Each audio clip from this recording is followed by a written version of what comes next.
O I, a chave da psicologia do amor romântico, de Robert Johnson.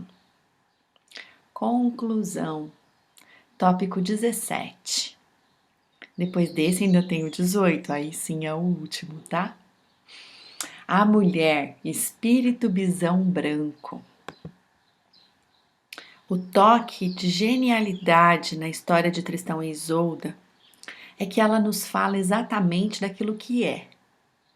Mostra-nos em impressionantes detalhes o que nos aconteceu como civilização e como indivíduos. Como um espelho fiel, ela reflete nossas atitudes, nosso comportamento e mostra as forças psicológicas que agem em nós. Porém, elas nos deixam, em certo sentido, num dilema. Ela nos fala daquilo que é, mas não diz como agir. Ao mesmo tempo que nos permitem ver como somos na realidade, o mito e o sonho frequentemente nos dão uma solução para o problema. Vamos agora examinar dois outros relatos míticos que parecem oferecer-nos a resolução do nosso dilema. O primeiro é um mito da nação Ogala, dos Sioux, recontado pelo grande feiticeiro Alcinegro, a história da mulher espírito bisão branco. Esse é o relato de como uma mulher divina trouxe o primeiro cachimbo sagrado para os Oglalas. Há muito tempo, dizem, 2 batedores saíram à caça de bisões. Ao chegarem no topo de uma alta colina, olharam para o norte e viram algo surgindo de muito longe. E quando chegou mais perto, exclamaram: "É uma mulher!" E era. Então, um dos batedores, por ser parvo, teve maus pensamentos e os expressou em voz alta. Mas o outro replicou: "É uma mulher sagrada, livre-se de todos os seus maus pensamentos." Quando ela chegou ainda mais perto, puderam notar que usava uma bela roupa de camurça branca, que seus cabelos eram muito longos, que era jovem e muito bonita. Ela lia seus pensamentos e disse numa voz que mais parecia um canto: "Você não me conhece, mas se quer fazer o que está pensando, pode vir." E o parvo foi, mas assim que parou diante dela, uma nuvem branca envolveu-os. A bela jovem saiu da nuvem, e quando ela se dissipou, tudo o que havia restado do parvo era um esqueleto coberto de vermes. Então a mulher disse ao que não era parvo: "Volte para casa e avise seu povo que estou chegando. E por isso devem construir uma grande tenda para mim, no centro da nação." E o homem apavorado correu e avisou os demais, que fizeram o que ela mandara, e esperaram a mulher em volta da tenda. Depois de um certo tempo, ela veio, muito bonita, cantando os versos seguintes enquanto entrava na tenda: "Com hálito visível estou caminhando, envio minha voz enquanto caminho. De forma sagrada estou caminhando. Minhas pegadas são visíveis enquanto estou caminhando. De forma sagrada, caminho." E enquanto cantava, da sua boca saiu uma nuvem branca que exalava um perfume. Em seguida, ela deu ao chefe um cachimbo entalhado em um dos lados, com a figura de um filhote de bisão, para simbolizar a terra que nos sustenta e nos dá alimento. E pendendo do cabo, 12 penas de águia amarradas com uma fibra que jamais se rompe, para simbolizar o céu e as 12 luas. Disse ela: Ouçam, com isso vocês se multiplicarão e serão uma nação justa e sempre terão coisas boas. Somente as mãos dos bons devem cuidar dele, e os maus não deverão sequer pôr-lhe os olhos. Ela cantou suavemente e deixou a tenda, e enquanto o povo a via partir, sua figura transformou-se num bisão branco que se afastou a galope, resfolegando, e logo desapareceu. É isso que contam, e se aconteceu não sei, mas pensando bem, pode-se ver que é verdade. Aqui, em linguagem mítica, temos a essência daquilo que estamos tentando dizer. Na diferença de atitudes entre os batedores, o parvo e o sábio, vemos as duas abordagens do homem em relação à ânima e os resultados decorrentes de cada uma delas. Não podemos evitá-la, pois que ela vem encontrar-nos em meio às nossas atividades, mudando o rumo da nossa vida comum, quando menos esperamos por um visitante do outro mundo. Mas a forma como a tratamos é que vai determinar a diferença entre a bem-aventurança e a destruição. A ânima é uma mulher sagrada, e nossa disposição em tratá-la ou não como um ser sagrado é que faz toda a diferença. Esse feminino interior que projetamos é a mulher espírito, como na mulher bisão branco, um ser de outro mundo. Se formos como o batedor sábio, diremos: é uma mulher sagrada, livre-se de todos os maus pensamentos. E quando a tratamos como um ser sagrado, ela nos traz o cachimbo sagrado, ela traz o céu e as 12 luas, ela nos traz formas de conhecer o outro mundo. Se formos como o batedor parvo, se tentarmos transformá-la num ser físico, projetando-a num ser exterior, perderemos o que ela tem de sagrado, perderemos a possibilidade de receber o que ela tem a nos dar. O que há de terrível na ânima é que ela nos permite encará-la como quisermos, como parvos ou como sábios. Ela diz: você não me conhece, mas se você quiser fazer o que está pensando, pode vir. Mas o preço é terrível. O preço por deixar de tratá-la como um ser sagrado, como uma entidade espiritual do mundo interior, não é apenas a perda do outro mundo, mas também a destruição da vida humana, enquanto a estamos vivendo. É esse o significado do esqueleto do batedor parvo comido pelos vermes, jogado aos seus pés. Quando nos aproximamos da ânima, respeitando-a como uma presença divina do mundo interior, quantas bênçãos ela nos concede! Ela nos dá um mundo sagrado de presente, a restituição do sagrado em nossa vida. Passamos parte da vida sentindo a falta de algo, procurando não sabemos o quê. Tantas das nossas pretensas metas, tantas das coisas que pensamos querer, acabam por revelar-se máscaras, atrás das quais ocultamos nossos verdadeiros desejos. Elas são símbolos para os verdadeiros valores e qualidades que almejamos. Não se pode reduzir esses valores a coisas físicas e materiais, nem mesmo a uma pessoa, se são qualidades psicológicas. Amor, verdade, honestidade, lealdade, utilidade. Algo que podemos sentir que é nobre, precioso e que merece o nosso zelo. Tentamos reduzir tudo isso ao plano físico, casa, carro, um cargo melhor ou um ser humano. Mas não dá certo. Sem saber, estamos em busca do sagrado, e ele não é redutível a nada.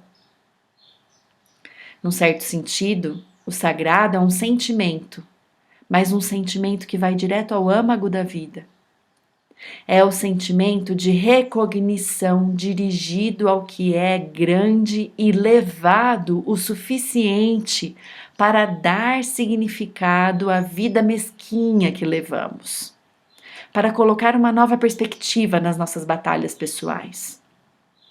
É o sentimento de reverência.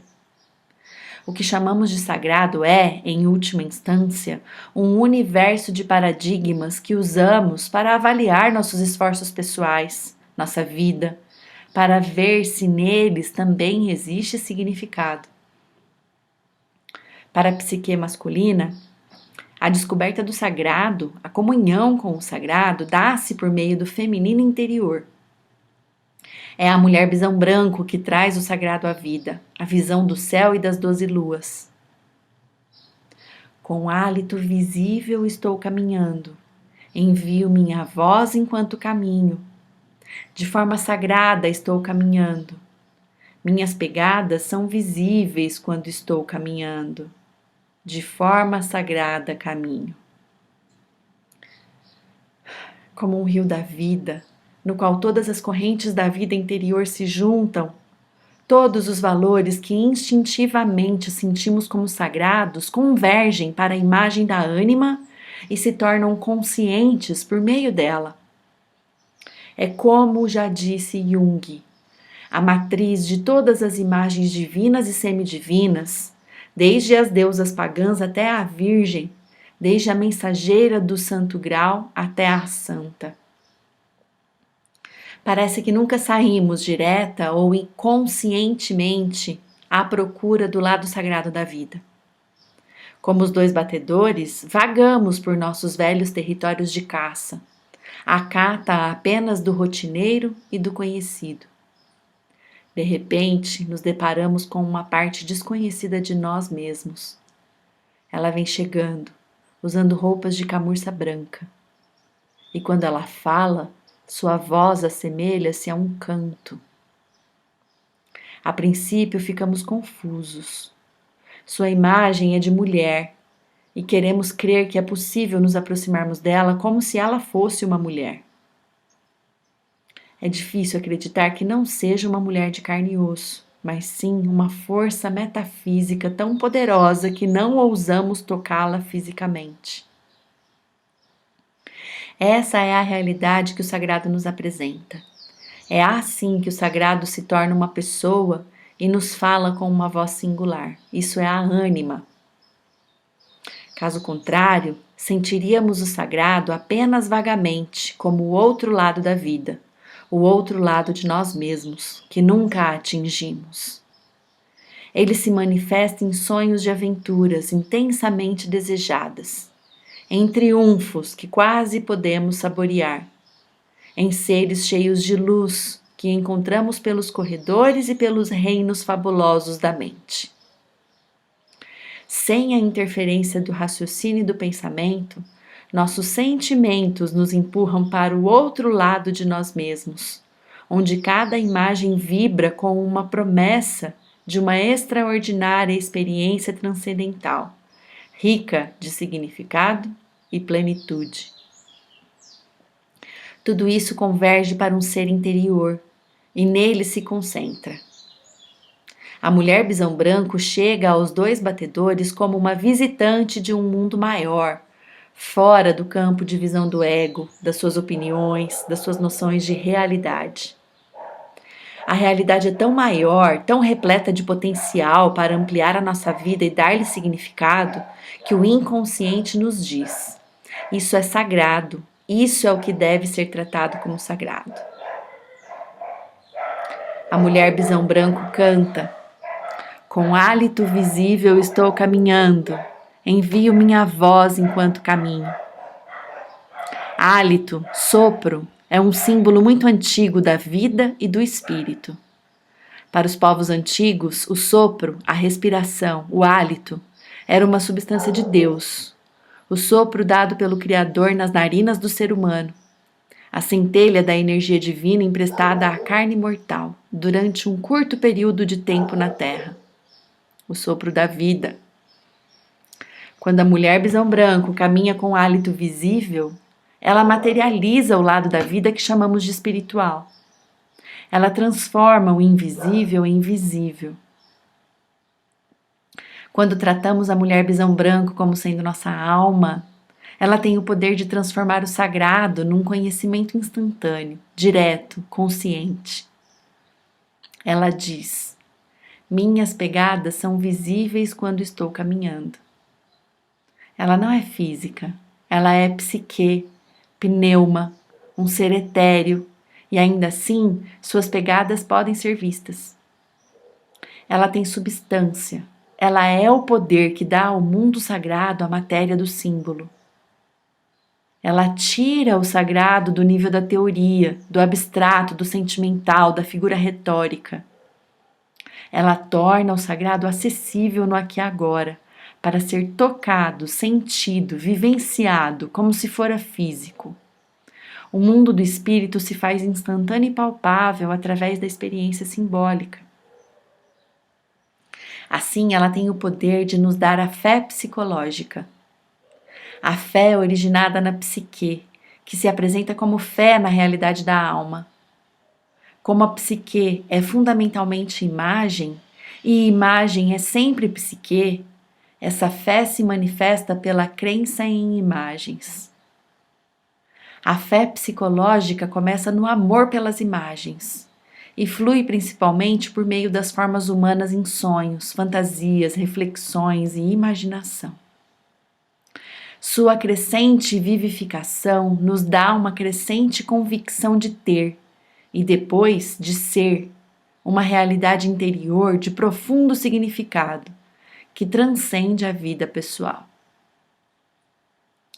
A fé psicológica é refletida num ego que dá crédito às imagens e a elas recorre em sua cegueira. Poderemos chegar a ver que a fé psicológica e a fé espiritual cruzam-se num nível mais profundo. Desde os primórdios do cristianismo, os cristãos sabiam que a fé é a substância das coisas de tanto esperamos, a evidência das coisas não visíveis. Encontramos a fé nos símbolos luminosos, divinos, fluindo da alma para o consciente, sendo até possível perceber a substância daquilo que esperamos, a substância daquilo que sonhamos, a substância daquilo que vive dentro de nós, além dos limites da esfera física. É a ânima, a mulher bisão branco, que traz à consciência as provas da realidade não visível ao mundo físico. Buscamos o reino do espírito no amor romântico. Nós o buscamos no sexo, na posse física das coisas, nas drogas, nos seres humanos. Mas esse reino não está lá. Ele só é encontrado por meio da alma. O cachimbo sagrado é o poder que possibilita o contato com o outro mundo. Esse poder consiste no uso consciente do simbolismo, pois é pela experiência simbólica que inalamos os deuses do mundo arquetípico, como a fumaça do cachimbo sagrado.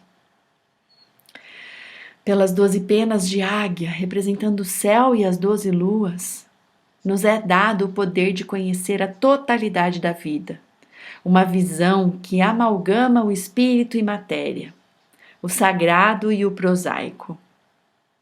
12 é o número que simbolicamente combina o 3 e o 4. Anteriormente já falamos do 3 e do 4. O 3 simboliza a vida ordenada, limitada e finita do mundo físico, a existência prática do dia a dia. O 4 simboliza o mundo infinito da alma, onde vislumbramos a visão do plano arquetípico sem limites e a totalidade do cosmos. O 12 combina esses dois lados da natureza humana numa síntese, combina céu e terra, o outro mundo com o mundo comum, a vida espiritual com a física. Esse é o simbolismo dos 12 apóstolos que rodeiam Cristo num círculo perfeito da mandala cristã, das 12 luas do ano solar e das 12 signos do zodíaco que marcam os ciclos das eras no universo galáctico. De um lado do cachimbo sagrado está entalhado um filhote de bisão, lembrando-nos que a Terra e a vida humana terrestre também está incluída nessa síntese com o sagrado, quando nos aproximamos da Senhora com sabedoria. Talvez a lição mais importante que aprendemos com o batedor sábio é que a condição de sagrado consiste não apenas no que existe no mundo interior, mas também na atitude que adotamos com relação a ele. Algo é feito sagrado não apenas porque o é em si mesmo, mas também pela nossa atitude com relação a ele. Ao reconhecê-lo e tratá-lo como tal, incorporamos seu poder. O grande poder da mulher bisão branco é manifestado para todos, somente porque o batedor sábio reconhece que ela é sagrada e lhe confere o devido respeito. Para que a ânima nos confira seus dons, ela depende de alguém, do ego de um indivíduo que abra os olhos para reconhecer os elementos sagrados que ela carrega.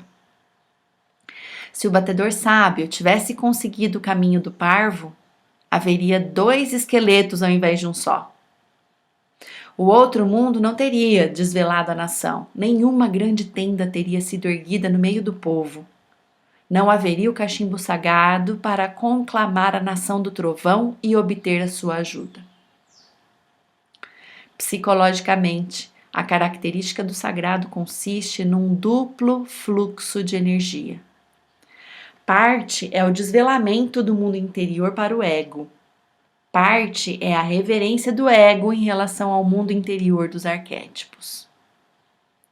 Quando nosso ego é capaz de reverenciar e quando respeito e admiração fluem de dentro de nós, somente nesse instante é que alguma coisa pode ser sagrada para nós. Aqui encontramos um fato estranho e maravilhoso, que mostra por que as pessoas sempre acreditaram que a evolução do cosmos é feita de parceria entre Deus e humanidade. O sagrado sempre está presente, mais próximo de nós do que qualquer pessoa poderia estar. Mas ele só tem o poder de dar significado e valor à nossa vida quando abrimos os olhos e nos inclinamos com respeito e reverência. Eis um dos grandes mistérios. É a nossa consciência, o nosso ato de reconhecimento que tem o poder de fazer com que as coisas sejam o que são e de tornar sagrado o que é sagrado. A maioria das pessoas comporta-se mais como o batedor parvo, pois nossa civilização irreverente nos ensina desde a infância que nada é sagrado, nada merece ser reverenciado, que tudo pode ser reduzido à posse física ou a um ato sexual. O batedor sábio sabe que está diante de algo muito além da sua experiência, algo que ele não pode lidar usando as costumeiras artimanhas do ego. Ele sente o sagrado naquela mulher, age com reverência e adverte o batedor parvo. É uma mulher sagrada, livre-se de todos os maus pensamentos. O que o sábio quer dizer quando afirma livre-se de todos os maus pensamentos? O que faz com que sejam maus? Não é por serem pensamentos ligados a sexo. Os índios norte-americanos, diferentemente de nós, não tinham a tradição do puritanismo, não denegriam o que se relacionava ao físico e ao sexo. O problema é bem mais sutil. O batedor parvo está tentando encontrar no lado sexual da vida algo que não pode estar lá. Está tentando transformar a mulher espírito em algo físico, tentando apreendê-la por meio de um contato físico. Em termos psicológicos, ele está tentando torná-la física, projetando-a numa mulher exterior. Os resultados são desastrosos. Ao invés da benevolente deusa Bisão, ele se defronta com Kali, a deusa da morte, que o reduz a um monte de ossos desencarnados no chão. Se existe algo que possa ser considerado uma blasfêmia psicológica, é a tentativa de converter o sagrado em alguma outra coisa. É tentar transformar o sagrado em brasa para a sardinha do ego. Sexo, aspectos físicos, imoralidade, não é isso que constitui um pecado psicológico, mas sim dizer que uma coisa é o que realmente não é, tratando-a como se fosse diferente do que é, fazendo de conta que se faz uma coisa quando se está fazendo outra. Esse é o pecado contra a consciência, a recusa de encarar a vida conscientemente. Os pensamentos do batedor parvo são maus porque ele foi posto frente a frente com o que é espiritual, sagrado, transpessoal e quer tratá-lo como se fosse algo físico, sexual, pessoal. Ele quer reduzir a mulher bisão branco a um acessório para o mundo do seu ego. Ela nos dá uma instrução. Volte para casa e avise seu povo que estou chegando. E por isso devem construir uma grande tenda para mim no meio da nação. Construir para ela uma tenda no meio da nação significa abrir um espaço para a ânima e um lugar para o sagrado, bem no centro da nossa vida. Significa dedicar tempo e energia para vivenciar a psique, explorar nossa consciência, descobrir quem somos nós e o que somos quando não somos só este ego. Para um ocidental, a primeira coisa necessária é reconhecer que o mundo sagrado existe.